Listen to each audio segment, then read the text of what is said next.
If this one turns from a 0 to a 1, you can start hopping around the room like a Pikachu on crack or something, I don't know.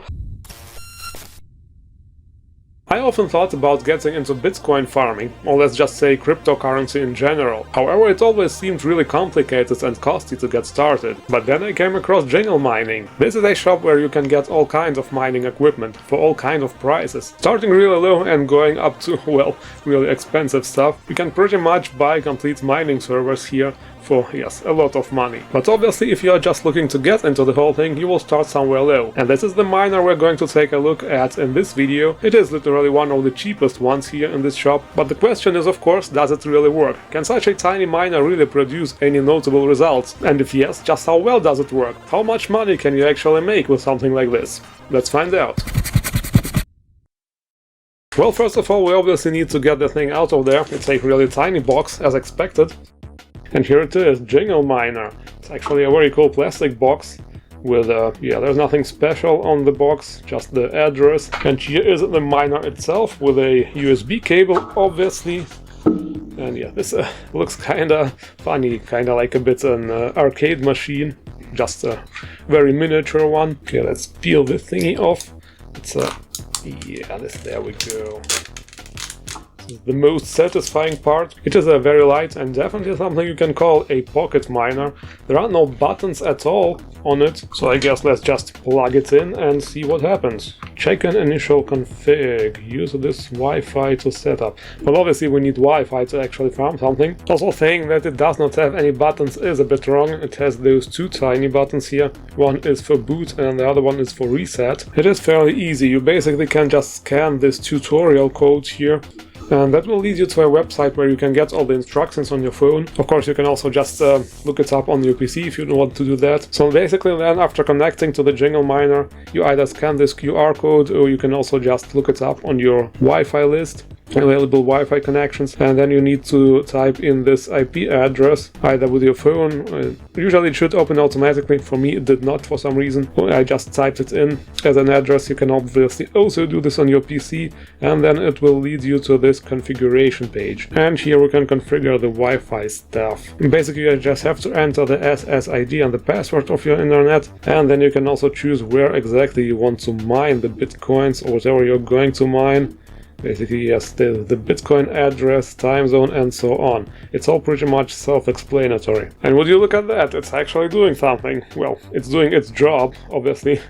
And yeah, what can I say about this device? I mean, the screen is really bright and nice, you can see everything. The resolution is decent. It does flicker from time to time, like, yeah, you can probably see it if you look at it. Well, it doesn't really matter because it's not like you are going to be staring at it 24/7, right? Other than that, it shows the time, although it's not correct. It's 3:30 now, not 4:30. Well, obviously it can be adjusted later if I want to do that. It shows the temperature, which is, well, it goes back and forth between 53 and something with 30. Well, it's a pretty tiny miner and it's not very powerful, obviously, so I don't think it will be running super hot. Other than that, it also shows the time, how long it has been farming, 16 minutes, 25 seconds right now, and also all kinds of other information, like the million hashes, we're 309 right now, block temples, best difficulty, and submitted shares. Well, I will be honest, I don't know what any of this means right now, but, well, the most important thing is to actually configure everything properly, and we are not done with that yet. To open the next configuration menu, you have to enter the IP address of your device.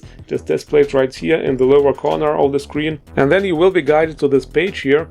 It is similar to the previous configuration stuff, except here you actually have to enter the wallet. The most important thing here is to enter your crypto wallet, because this thing here, it's a solo or a lottery coin miner, and that basically means if it actually manages to win the lottery and to get a block, the earnings will be automatically transferred to your wallet. So it's important that you enter it here. And yeah, other than that, there's the time zone to select to configure the clock properly, and then you also have to select what you are actually going to mine. So I guess let's go with Bitcoin. You have to select at least 3, it says here. I mean, of course, you can look it up which ones are considered the most profitable ones, but let's for now just go with this and save settings. Well, the miner has restarted, and now as you can see, it actually displays the stuff we are farming.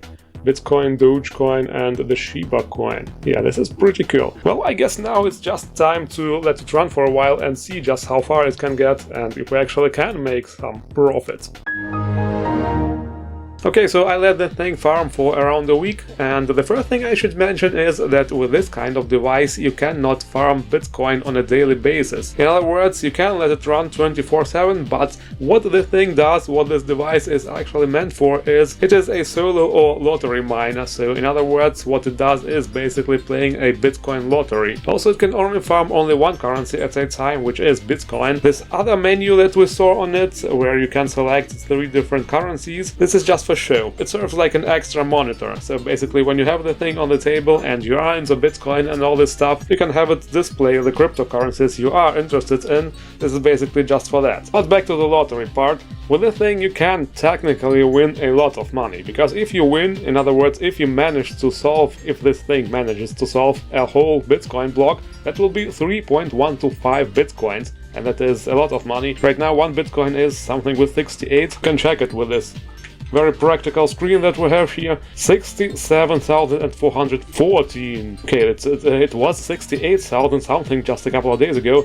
Yeah, Bitcoin is not doing very well lately. I think all the cryptocurrencies actually are. But the thing is that while you can win with even such a tiny, cheap and slow device, you know, not very high operating power, the chances of winning are extremely low. It's basically like playing a literal lottery, an actual lottery. So the chance of winning is 1 to millions or maybe even billions. It depends on the processing power. Like this thing farms with around 480 kilohertz per second. We can compare it to the numbers I found on this website, for example. Here it says that if you have a device, a hobby miner like this one, with a 1 terahertz per second, then your odds of winning a block are around 1 to 260 million. And that would mean that you win once every 5,000 years. And according to this website, that would be with a miner that has an operating power of 1 terahertz per second. This one here is obviously way below that. Terahertz, that means 1000 gigahertz, and yes, this is not even 1 gigahertz. In other words, your chances of winning with such a device are very, very slim. As you can see right here, it says in those 6 days and 8 hours that I have been running this device, it did a lot of million hashes, block templates. Those are the attempted blocks, from what I understand. What is important is this here, submitted shares 52, and that does not mean that you win a part, like a share of the whole Bitcoin. No, this is basically just to know that your device operates properly, that it tries to solve those Bitcoins blocks, and it means that 52 times it actually came close to solving a block, but didn't do it completely, just partially, and that obviously gives you nothing. Yes, you win nothing. Good day, sir. What we need is this here, valid blocks. If this one turns from a 0 to a 1, you can start hopping around the room like a Pikachu on crack or something, I don't know. But yes, once again, the chances winning here are very, very slim. So to answer our questions that we posed in the beginning of the video, does this thing work? Well, it kinda does. It actually tries to solve Bitcoin blocks and win you a lot of money. Is it really worth it? And how much money can you make with it? Well, most likely nothing. The chances of winning are just so slim that basically it is like playing an actual lottery. So what is the advantage of this kind of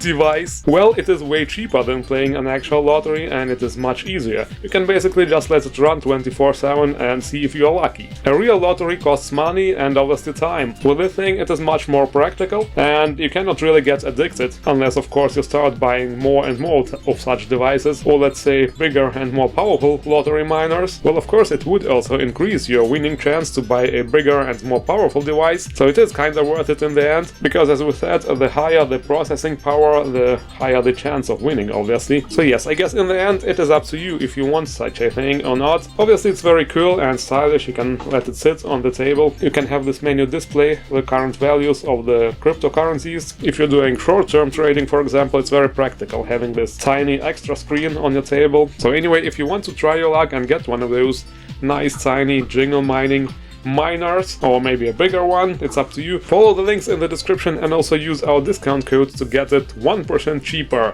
Yeah, this is what they are currently doing, only 1%, but I guess it's better than nothing. Anyway, with that said, I thank you all for watching and see you around.